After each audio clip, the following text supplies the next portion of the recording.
Hi there, I'm Andrea Tate. And my name is Banny Aiello. Welcome to our new podcast. This is called Holy Shift.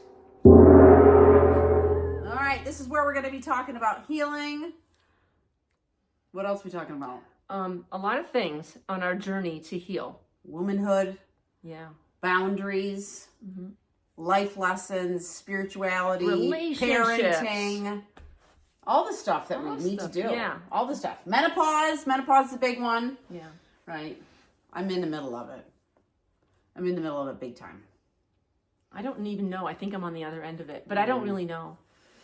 We're not talking about menopause today, though. We are talking about our healing journeys. Yeah. Yep. So Bandy and I met how many years ago? Probably like, I want to say 15 years ago. Probably. Yeah, when we first started working. We started working together.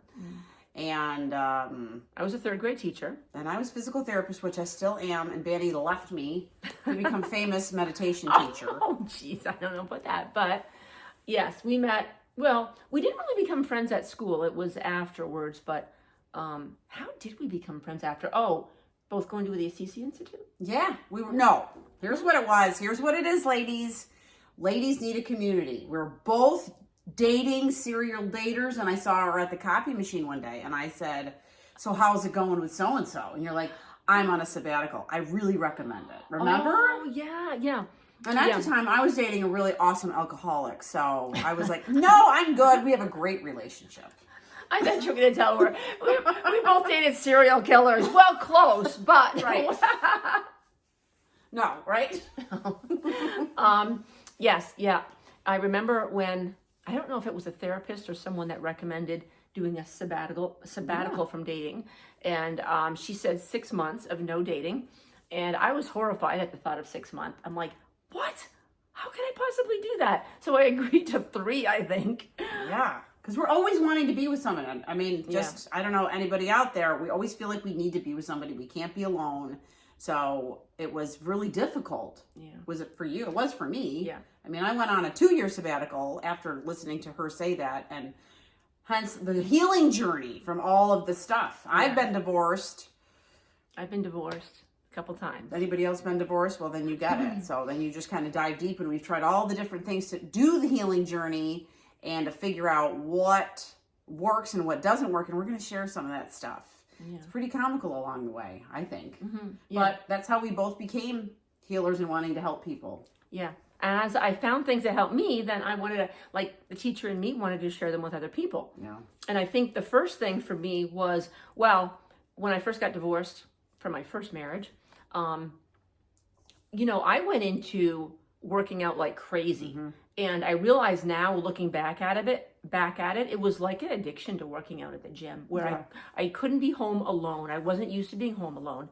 So if my kids weren't there and they were with their dad on the days, I would be at the gym. And I think I also had, just obsessed with, I thought that I needed to be enough by making sure that I was like strong and fit and really working on the physical body looking good, because that was a program that I had that I had to look a certain way in order for someone to want me. And that has been a big program I've been working on getting over basically the last 20 years since that divorce. Yeah, I agree with that for sure.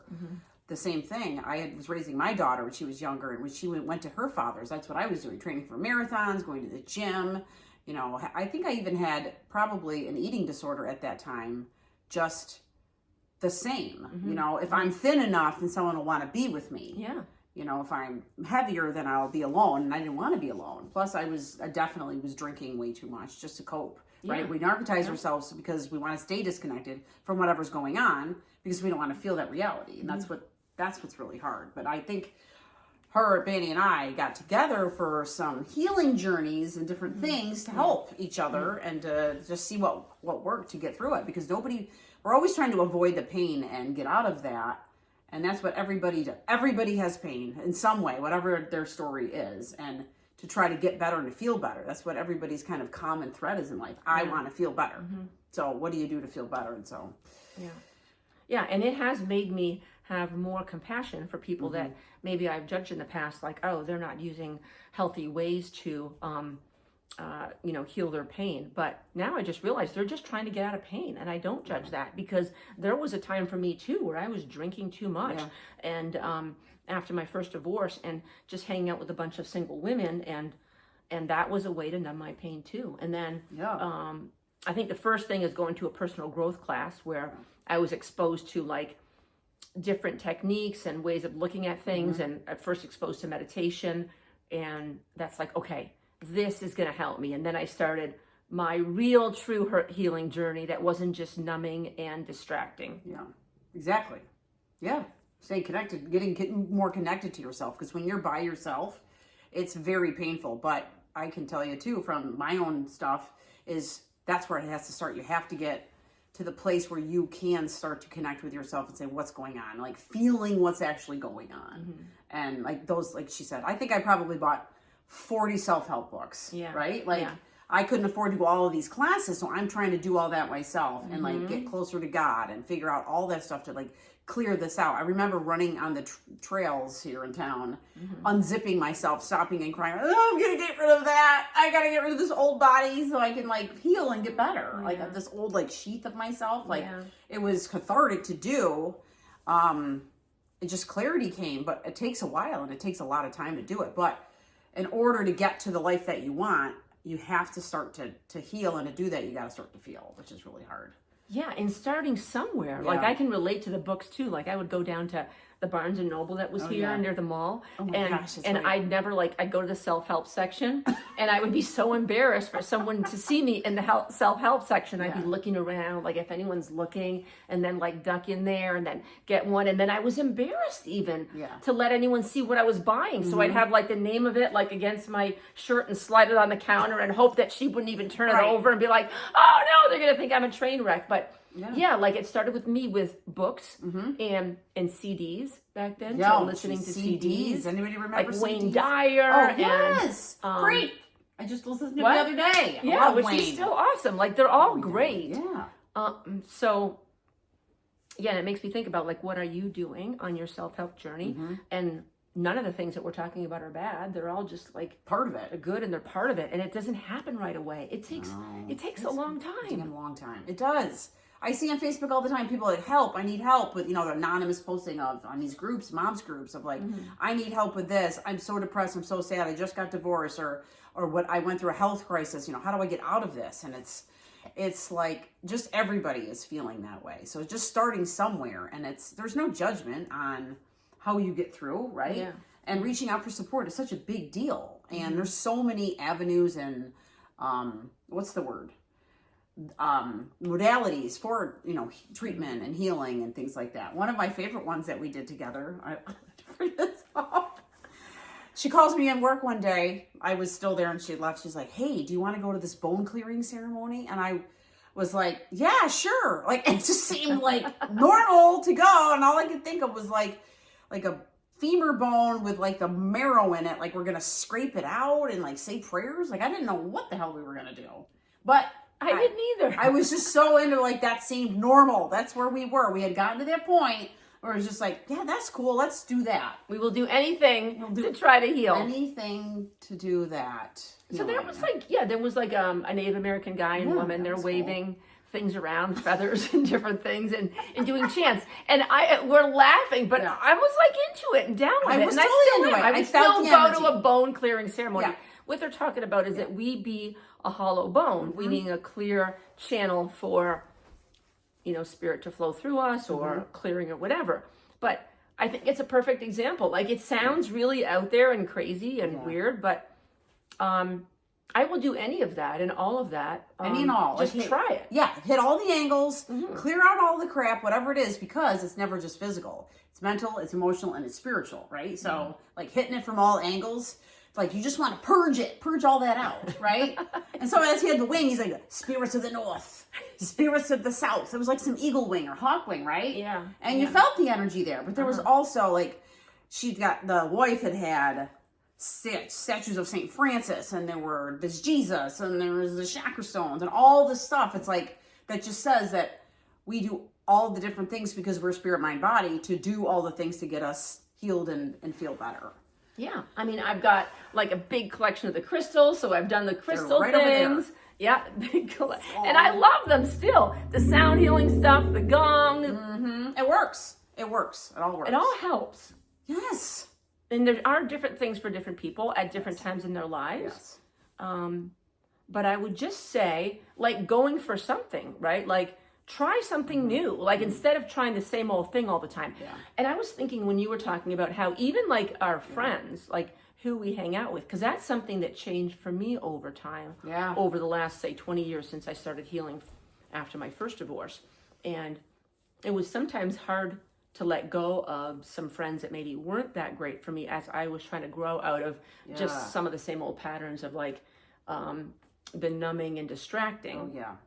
They don't fit anymore. You grow, people around you don't fit because they just aren't on that path. Yeah. They're not growing with you and they're holding you back, and it's then they're mad at you for growing and they don't understand that, but it's like they just they don't belong in your life anymore. Yeah, right? yeah. I've had that and no too. judgment on them, but because we're all on a different Yeah. path and different timeline, but that was a really hard Yeah. thing for me. I know, because everything's wrapped around in your socialization and things that you do. Yeah, So and that's feeling really like alone or abandoned, because for me, I had the need to have people, and not feel alone on this journey. No, but we know we're not alone. We're never alone because Spirit and God is always with us. Yes, no matter what. That's right. Yeah, and that's another thing. So that brings me to spirituality, because whether it's like a certain religion that you have or some type of spirituality, like I do feel that we need a faith or something like that. Yeah. And I don't even know how people do it without something, whatever it might be for you. Yeah, for sure. I feel that way. And I feel like there's, we can try to, as much as we can, heal our physical selves and our mental and emotional selves. But there's always going to be like that piece that's lacking, that deep connection, because we are made of, we are spirits and souls having a human experience. And so many times people, just because of not knowing or being brought up with the thought process of, we're humans having a spiritual experience, and we're looking for those like little glimpses. It's the opposite. So it's like we leave that out completely, then we're not whole until we realize that. And then, things can fall into place when you get that congruently together, you know, for sure. And even like breaking away from old ideas of what I thought my spirituality or belief system was, or the religion I grew up with. And I didn't leave all of that. I kept some of that, but I did let go of some of it. Like I didn't throw the baby out with the bathwater type of thing, but it kind of, I feel it's important to be open to let it kind of morph a little bit. Yes. I got rid of the Catholic guilt. I didn't find that useful. You got rid of it all? Not all of it, but that Gone it away, girl. Gone it away. Gone. But I'm saying that was one of the things that I just didn't need. Like growing up Catholic, I just didn't need that, and feeling so judged about everything I did. And I'm a big believer in when people say, well, we're all sinners and you're a sinner. I have a really hard time with that. Like, boom. Boom, right? But like, we're all trying our best here, I feel like, but that's something I got rid of, and having to have that like chastising myself constantly and not forgiving my own self because I was doing something wrong or something happened or whatever choice I made. Like divorce is a hard one, right? When you were brought up in a very religious lifestyle and nobody in your family and everybody just puts up with it. This is what you do. And then you go through it and you're like the black sheep going through a divorce. And it's like, you have to get through all of that conditioning and those thought processes from family.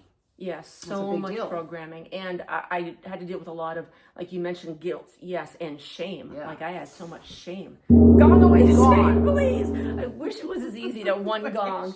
The shame, like shame, and I don't know if your parents said this, but mine would say, and my grandparents, oh, shame on you. Like to be shamed, let's have really shame means there's something wrong with us, and it's a horrible feeling. It is a terrible feeling. And I really now believe God is like a loving God. There's not a judgmental God, but we've got to come around to what our belief is around that. But I agree with that too. Yeah. So you have to find wherever you feel comfortable with that, and then start there, whatever that place is for you, and then explore that a little bit. Yeah. Right. But to leave one part of yourself out of any kind of healing, you're not going to be, I feel like you're not going to be completely getting on the healing path too much, right? Right. You're leaving something out. And we always know, it's like that internal voice is always telling you. We fail to listen to it a lot. If I would have listened to my higher self so many years ago, I'd be in a much different place, I can tell you that. Yeah. But my ego is just like, no, I know what's best. I'm not doing that. Yeah, and for me, it was the voices of like, well, what will other people think, or they'll judge me for this, or what will get me the most acceptance from people. Like, there was a lot of people pleasing inside of me. Yes, I think we all have the people pleasing thing. Raise your hand if you have people pleasing problems. Put it in the comments. We all have it. We all want to be liked. We all want to, not make anybody upset. Which brings me to the eggshells, which I like to talk about eggshells a lot. Like, we are so hell bent on, a lot of women, on making ourselves feel such chaos and unrest at the, to make other people feel better, right? We want their peace, but we're going to have the chaos so they can feel peace, right? Which is totally wrong. Yeah, right. Like, let's contort ourselves so they're not uncomfortable, and we're like sitting like this. Yeah, so they're comfortable. We grew up that way, right? Yeah. And that was, that's just what our parents knew. But now I'm just like, who cares if you're mad? Who cares? I'm mad. Can I be mad? Right? Like, right. Let's advocate for ourselves. Yeah. Too. I think that's a big part of it, is having your voice within the process that you're going through, whatever it is. We just talked about 20 different topics, but it doesn't matter. I think it all relates to. I think the point that we're making is that we are Here it all is, on right a here. healing journey. Like Here it you, is. me, all of you are on a healing journey. And I think what we're encouraging people to do today is to try something new physically, something new mentally or emotionally, whether it's a new book or a new way of looking at things. It's changing your mindset, trying meditation. Yeah. And even opening your mind spiritually, like, and connecting to that higher power, whatever you call it, if it's spirit or God or creator or whatever, or nature. But I feel like for me, it's a deep connection with that spiritual energy. Yeah. Otherwise, I would never be able to make it through this. No, absolutely not. Challenging life. For sure. It is very challenging. And there's so many things. There's so many things going on out there. And I think the worst thing that people can do, honestly, is to pick up their phone every day and just doom scroll. That makes everything worse. It's like, think about, we didn't have that maybe 10, 15 years ago, right? We didn't even have social media. That has just compounded everything. And so, that's part of like taking care of yourself and starting to heal, is like having a digital detox and removing yourself from negative influences and stress and all that stuff, because that's not helping you any. That's just distraction and puts us in that negative headspace. And you want to try to be as clear as possible when you're trying to get through your own stuff. We don't want to take on other people's stuff, other people's fights and all the other dramas, right? Like staying away from that. Yeah. Women have a lot of drama. Men have a lot of drama too, but it's different. It's different. Yeah. So, I think that's pretty good. Yeah, we heard that the 20-minute mark was the best. So I don't even know what time we're at, but we're at 18:07. Oh, it's okay. I think people are going to Yeah. watch this. I think you're going to like it, and I think you're going to come back for more of Holy Shift. Shift It. Right? Well, Yeah. Thanks for joining us today, and you can find us both on Instagram, on Facebook, now on YouTube. Any closing words, Manny? No, but I would just say, well, okay, here, but yes, keep shifting. Keep shifting. Freaking pivot, shifting. pivot, because life keeps changing. We have to change with it and pivot. Stay open-minded and open-hearted. That's a beautiful ending, right? And don't resist what is, because it will persist. Must go with the flow and shift. Yeah. All right. Good job. We did it. All right. Well, we'll see you next time. Yeah, let's shift together. Let's shift together. Namaste. Namaste. Bye.